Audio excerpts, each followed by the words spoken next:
Hi, I'm Danielle. Hi, my name's Garmai. Hi, I'm Terry Ann. My name is Kedasar. Hey everyone, my name's Beyonce. And we all came together to watch the movie *The Five Bloods*. So let's get into talking about the setting of this movie.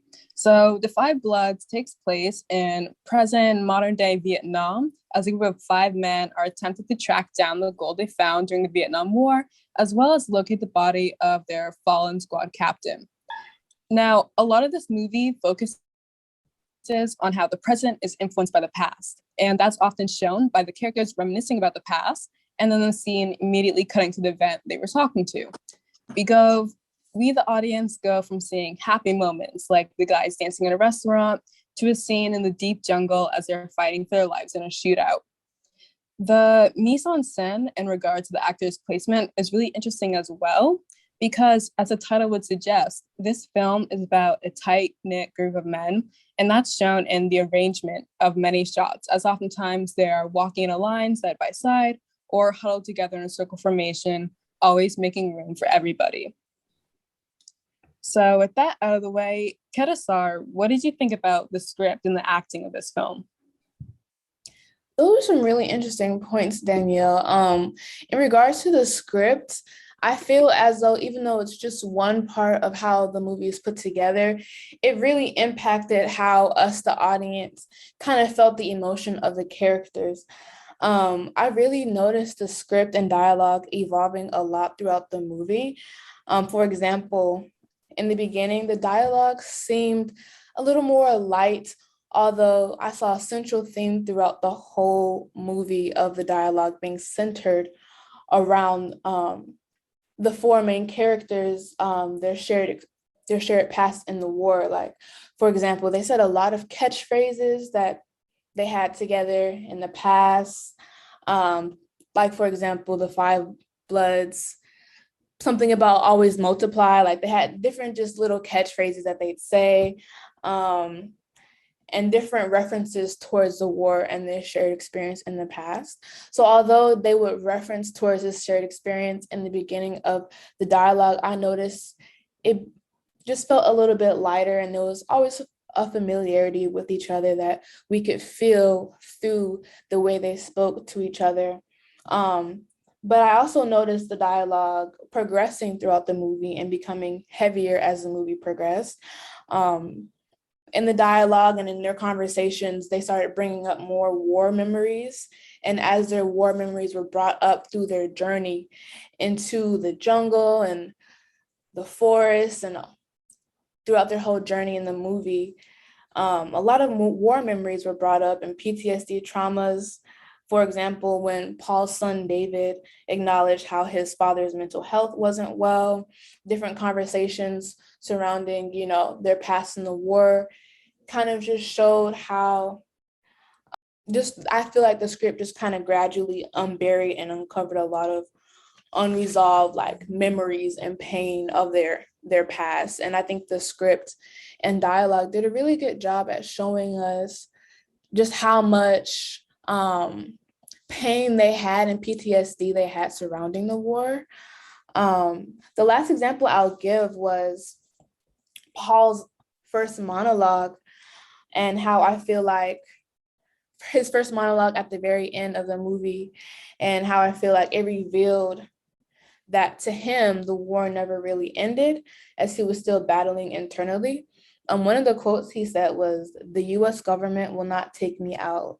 I will choose when and where I die." So it was almost like through his monologue and through this really deep look into his emotions and feelings through his monologue, we were able to see that he was still battling internally.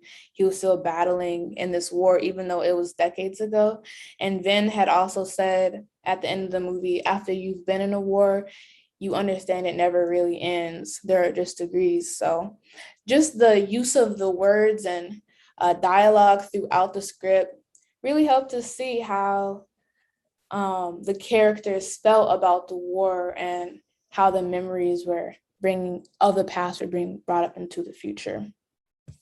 I agree. I think kind of like you mentioned in the beginning, it was very lighthearted. Like when they first got to the hotel, they were joking about how like Eddie's rich and he has a black card and he paid for all of this. And the tone really shifted dramatically by the end of the movie. Absolutely. Did anyone have any thoughts about Paul's like dramatic monologue at the end after he stormed away from the group? Like, how did that as an audience make you guys feel or think, or how did that dialogue reveal to you how Paul was feeling at that time? Paul made me uncomfortable the entire movie. He just was so unhinged and always upset and anxious. While watching this movie, my heart literally was wrenching. I couldn't get comfortable and I couldn't enjoy it, mainly because of his character. You just see how much he's been struggling with the death of his friend, but also the PTSD from the war. And he chooses not to get help. And so within that monologue, you see how he has been, mentally deteriorating and how he has spiraled out of control to the point where he doesn't even realize that he's the problem, that he's the one isolating himself, that he's the one losing his brothers and his family, but he thinks everyone is attacking him when really he's attacking himself. Yes. I think it's funny. Was very well said. Yeah, and I think it's funny you say that too, Terry Ann, because like most of us being psychology majors, looking at how each of them deal differently with PTSD regarding the war. Obviously, we find out later about why Paul like took it way more seriously, but just the fact that they all suffer from PTSD and he kind of was like dealing with it in a way different way than the rest of them, it definitely showed us like a little bit more about the psychological impact as well. For sure. Yeah, and what I really liked is that, in some movies or TV shows, you can tell when like a writer is trying to force a monologue because they're trying to like get that, movie award-winning scene. But what I really liked about that part of the movie is that it just felt so natural. The fact that like he sets off by himself and like was previously said, he is self-isolating and you see him as like the lone wolf type of character, only relying on himself. And in other examples, it could be seen as like unnatural that he's by himself and talking to himself, but just through the writing of Paul, it all makes sense for him to set out all on his own. Absolutely. Those are some really good points. Garmai, what did you think about the editing of the film? While we're kind of on the topic of Paul's monologue, I think it was really interesting the way that scene was just, I don't know. Like, I feel like Spike Lee has, techniques and styles that are very unique to him. And one of them really is how he'll have a character directly address the camera. And so this is what happens in Paul's monologue when he's in the jungle by himself. And to me, I felt like it was the most moving part just because he was talking directly into the camera and it just made the moment feel more intimate. And I feel like you could really sense, kind of like what Terry Ann was saying earlier, all of the emotions he was feeling, all of the things he was thinking, and how kind of unhinged he really was. Another trope, I think, that is kind of Spike Lee would be this thing that he does called a double shot. So it's basically where an actor is on a dolly and they move with the camera, but the camera is just directed at their face. And so this happens at the end of The Five Bloods when Otis meets his daughter for the first time. And I think the choice to do that for that specific scene really made it more, like, I feel like it emphasized how happy of a moment it was. I think the movie wasn't necessarily a happy movie, so choosing to make that scene look that way distinguished it from the rest of the movie. How do you guys think that this scene, do you guys think the scene would have come across different if it would have been shot differently? Absolutely. I think that's actually a really good point, that contrast between this scene and the rest of the movie. I hadn't really thought of that before, but that's definitely it makes sense that he would want to add that contrast in, considering that the rest of the movie wasn't happy, and it kind of put more of a spotlight on that scene, I would say. Yeah, definitely. Um, Something else that was different that kind of distinguished um, specific scenes from others would be the flashback scenes. Not only were they shot in a different ratio, like most of the movie was widescreen, and the flashback scenes were more like of a boxy look, but they also were very similar to like a Vietnam War, like 1970s news footage, where it was like really grainy, it was handheld, lots of high contrast. And I feel like Lee did this to really invoke the feeling of that period. Do you guys think that using flashbacks were effective in this telling the story? I feel like it was highly effective. Like each flashback served a purpose to help us better understand like the characters and their motivations, what was happening in the present. And I also think it really helped the audience as well kind of follow the characters along and put themselves in the scene of the action that was happening. Because for maybe a lot of the viewers, most of them weren't actually alive during the time of the Vietnam War. So being able to see the flashbacks and even like taking the extra steps to like edit the quality of the footage and even making it in that more boxy frame, I think really helped. The flashbacks also allowed us to see why they call themselves, the Bloods, why they're so connected and why they're so close, and also helps us understand why Norman is such a big part of their hearts, basically their family.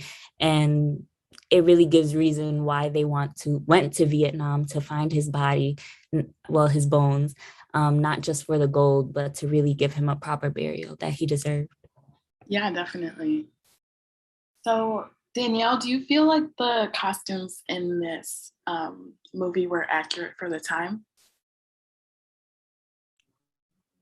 Yeah, I think they were really accurate for the time, but even possibly more important, I feel like all the costumes were really accurate for the characters themselves. Costuming is really important in a film because not only can the accuracy of the wardrobe help to submerge the viewer into the reality of the movie, but it also reveals things about the character. So, looking at Paul, for example, who seems to have made an impression on a lot of us, when we first see him, he's got on a black motorcycle vest, dark shades, a veteran Union hat, and a black t-shirt with a Punisher skull with the American flag overlaid on it. And it's certainly the appearance of a stereotypical tough guy, which as the film goes on, we see him to be. The Punisher flag is significant as well, because while its significance is lesser known, it's the symbol of a comic book anti-hero that's been co-opted for use by the American right wing. And not only that, but it's a character who's an ex-Marine vigilante and is all about enacting brutal acts in the name of justice after the death of his entire family. Very similar to Paul's character, seeing as how he's a man that's a mix of rage and anger and hurt after the war. And as we get to know more about Paul, we also discover that he voted for Donald Trump and proudly wears a MAGA hat, which also tells a lot about him and his beliefs.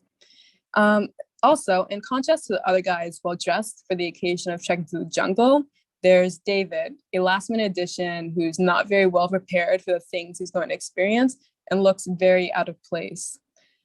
Him wearing a Morehouse college shirt also helps the idea because, like Melvin said, college kids weren't the ones being sent to the war. So, did anyone else see any like motifs or character designs that were really projected through the clothing? I thought it was really interesting how in the beginning of the film, one of the characters, Eddie, his name is, he put on the front of being all rich and stuff like that. And that was portrayed through his clothes as well. He was wearing just a fancier type of, he was portraying a fancier type of style, like he had money and he was basically putting on an act, and they did a good job of showing this through like the kind of flashy way he was dressing. And then I like how they contrasted that to around the middle of the movie when they were on their expedition and they were dressed in their more beat down clothes, and by that time he's looking a lot less flashy, he doesn't look super expensive, and that's when it was revealed that he's actually broke. So that contrast of clothing also revealed to us like that switch in his, I wouldn't say personality, but just that secret that he was holding. It's kind of was reflected through his clothes as well. So I thought that was interesting. Yeah, I think we actually see, you know, just a play on like exactly what type of wealth people have through their clothing with pretty much throughout the whole movie. Because if you see the people who are actually like gunning for the gold the most, for example, like Paul, you see that through his clothing, like kind of what Kedasar was saying. Whereas with Tien, who is the she was the Vietnamese lady that Otis had a child with. Well, he didn't even know about the child, but had a child with. She actually had very nice clothing as well. So you kind of see that play on the clothing and seeing how much wealth someone has through that. I mean, even Otis was somebody who kind of had like, you know, better looking clothes, kind of more put together. And he wasn't gunning too much for the gold, more so just giving Norman a proper burial. So I kind of think that was a play on their clothing as well. Yeah, and I think there could also be something to say about the fact that when they're all meeting up, you see them like with their own styles looking very different from one another. But once they head into that jungle, they're all wearing pretty much the same color scheme of muted earth tones as they're coming together one last time to get the job done. Talk about the hat, the MAGA hat, because that lasted longer than some of the characters in this movie. And it's just the way that even through the dirt, even it after Paul died, it's still surviving. And I feel like it plays on how like America has entered Vietnam, but mainly for their own interests to make America great again. And so even as they're there, their interest is not to help the Vietnamese people or to, you know, give that money back to the Vietnamese people who are really offset by the war, but just for their own greediness and for their own selves, just like the phrase, make America great again. That's deep. I like that. That's a good connection. I did not even think about that. It was bothering me the whole time. So let's look at music as well. Yeah, so the soundtrack for this film was very interesting. To start off, Terrence Blanchard was actually someone that did a soundtrack, was actually someone who did the soundtrack. And he actually worked with Spike Lee for over 30 years. And Spike Lee was the movie's director. So being that him and Spike Lee had such a great friendship, I feel like it was something, you know, just really cool, considering the movie was about four best friends. So it's cool how Spike Lee kept, you know, the cast and the staff, you know, someone who's very close to him. And through these songs, he really displayed a lot of reminiscence, like a lot of the flashbacks we saw. I saw a lot of unity, pride in Black culture, and heroism. We see at the beginning of the movie in the club, like Kedasar mentioned, you know, it was a lot more lighthearted. And, you know, we heard some Marvin Gaye, and I feel like it was, you know, just Black family-oriented music you'd hear at like a family reunion or something. While on the other hand, you know, every war scene that we saw was followed by classical music, like way more drums, and something I feel like would just be associated with suspense and definitely brought us closer to what, you know, they may have been feeling in the war. So I thought it was very interesting how when they found Norman, the classical music and soul music was now playing together. So they played another Marvin Gaye song on top of a classical music sample. So in a sense, their new lives, so like post-war, you know, the new time, soul music, all of that was meeting their old selves, you know, where the Five Bloods had actually originated. So a lot of the music I definitely think was either to show unity and pride in the Black community or just be a play on war heroism and victory. So what do you guys think about that? I didn't even register that while I was watching it. That was beautiful. I love that you pointed that out. Like you were saying, the artists in the songs chosen were definitely like iconic Black artists. And so that helped to give it more of like, I don't know, kind of hit you in the feelings. But then it was also a really good choice to choose songs that were speaking up and out about the anti-war movement happening in Vietnam at the time. The song that stood out the most to me, just because not only was it playing in the background, but Paul was actually singing the like lyrics to the song too, was "God Is My Friend" by Marvin Gaye, and I think he sang it not too long before he died. So I think the use of that song just in the plot and the timing of it was really, really perfect. Yeah, I definitely agree with that. But just moving on, just tell us a little bit more about the cultural context, Terry. Yeah, no problem. So I'm a big history nerd. And the Vietnam War, just like most wars, was not supported by the masses. Yet the US, according to our history books, wanted to stop the spread of communism all the way across the world, but yet they were not addressing the problems at home. The Vietnam War was a time period of struggle, especially for African Americans, because while they were being shipped off to war, their white counterparts and peers were avoiding the draft by heading off to college. Um, and they had the backing of their white parents, their rich parents, but also the laws that were in place were not benefiting Black people at all. So while they're fighting for other freedoms across the world, they're still fighting for their own back at home. They're still facing segregation, voting right issues, discrimination on many platforms. And so in the beginning, the beginning of the movie, we see demonstrations from the Black Panther Party. We see Malcolm X and Martin Luther King giving speeches. We see images of Marcus Garvey and other, Black pioneers in America. But what really struck me was that Spike Lee, he also gave us a view of what was going on in Vietnam.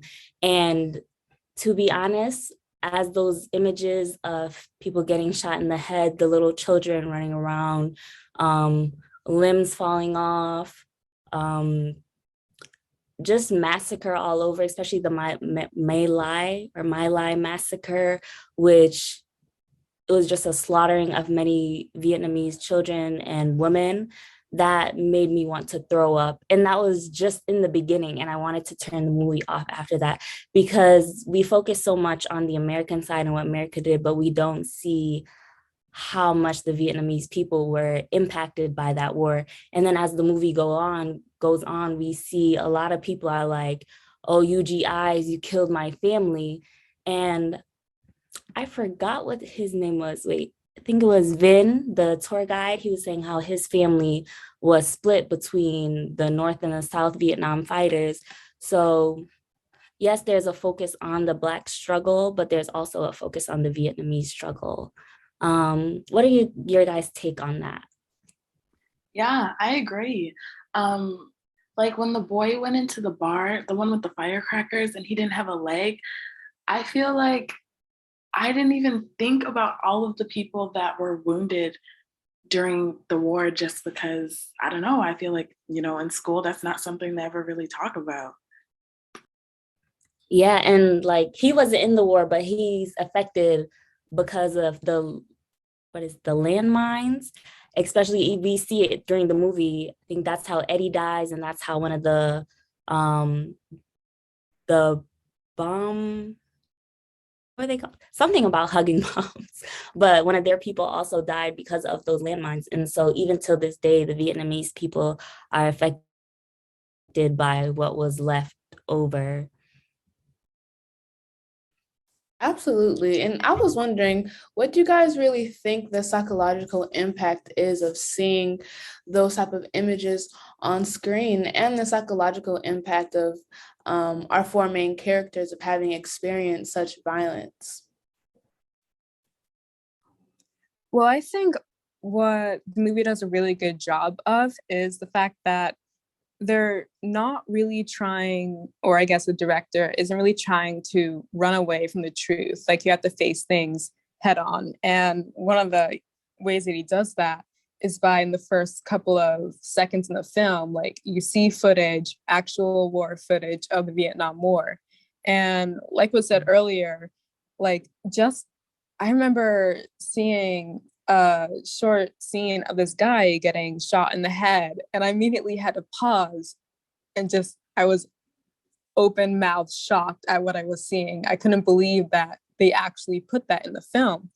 And I just really think that they're trying to make sure that no one really tries to bury the truth of what was happening in Vietnam, much like the saying, like, if you don't study history, it's bound to happen again.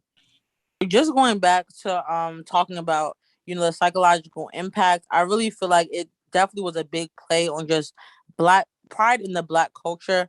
Just hearing about a lot of famous iconic black figures that we already knew about. So the movie actually started off with a clip from Muhammad Ali and finished off with a clip from Martin Luther King Jr.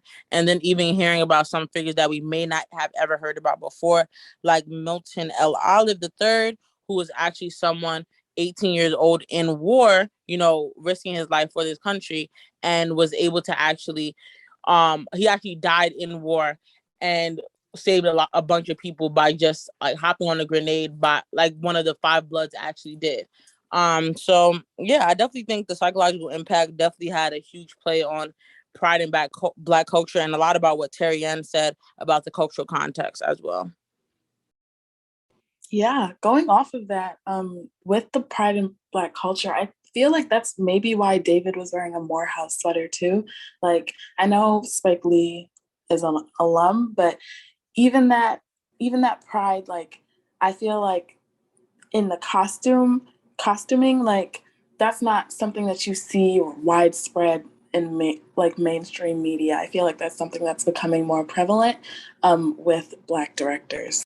Those are definitely really good points. And when I think more about the psychological impact, it kind of leads me to two different thoughts of the psychological impact of the actual characters and how they were influenced psychologically by what they experienced, and also how we are influenced psychologically as an audience.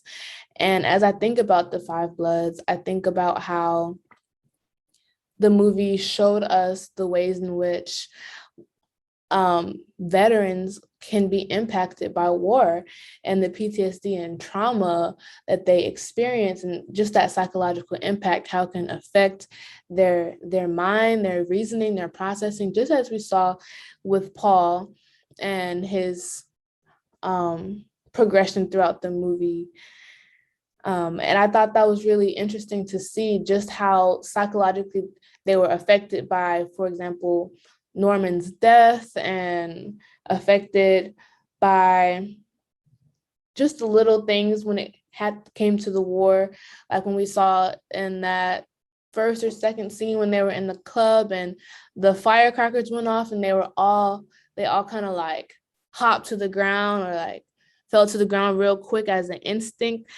To me, I see that as like a psychological effect of the war, because they were conditioned in a way to respond to that noise in that way, even though it was decades later. So it was like there was still a psychological impact ingrained into them. And when I look at the audience perspective, I feel like as an audience member, I was psychologically affected, one, just by seeing the emotions they felt and the pain and memories that were brought up for them. That affected me, but it also affected me to see the war portrayed in the way it was through this movie. I think oftentimes we don't really know how soldiers can be impacted and how the other side sees soldiers as well. I think this movie did a great job at showing us how the Vietnamese felt about the war too. So those were just some things that I noticed in terms of the psychological impact. Overall, the movie for me was really about healing, and in all aspects, because as a viewer, as Beyonce was saying earlier about the scenes of a lot of famous Black people who have helped throughout the Vietnam War and throughout the Black struggle in America, like seeing those scenes were actually educating me because I didn't know most of them. We don't learn about them well while we were growing up in primary school and high school. And so we're healing from that educational gap in a sense. And then you see the healing with the characters, you know, going to get Norman, Paul finally revealing that he was the one that killed Norman, and that's why he was so holding on to him so much and having dreams, and he just needed Norman to say it's okay, and that's all he needed to finally, you know, release himself from all that anxiousness. And then at the end with his son, even though he wasn't able to properly love his son and his son wasn't able to feel that love in a healthy way, he was able to explain it to him through his letter, and he was able to heal that relationship instead of, you know, the last words from his father being, you know, you're not one of my own, because he didn't want to kill the hostages. So overall, even though there was so much trauma and so much violence, in the end, we're still all healing each other even to this day. Yeah, really well said. And I think really importantly is the way that the characters are confronting the past, and as the viewers, the movie is set up to make us confront the past truthfully. Like, they're not trying to paint over any injustices that happened, and they were showing like both sides and perspectives of the argument. And like one of the characters had previously said earlier on in the movie, like during the time period of the Vietnam War and kind of after that as well, Hollywood had really tried to go back and win the war through movies by making like untruthful films showing like America as the victors and the Vietnamese as the villains. But this movie is trying to kind of rectify that. I totally agree. And I think that is a perfect way to end. Thanks everybody for your contributions in this conversation. This was very enlightening to hear everyone's perspectives. Yeah, I had a great time discussing with you guys. Can't wait to see y'all for the next movie. See you next time. Bye.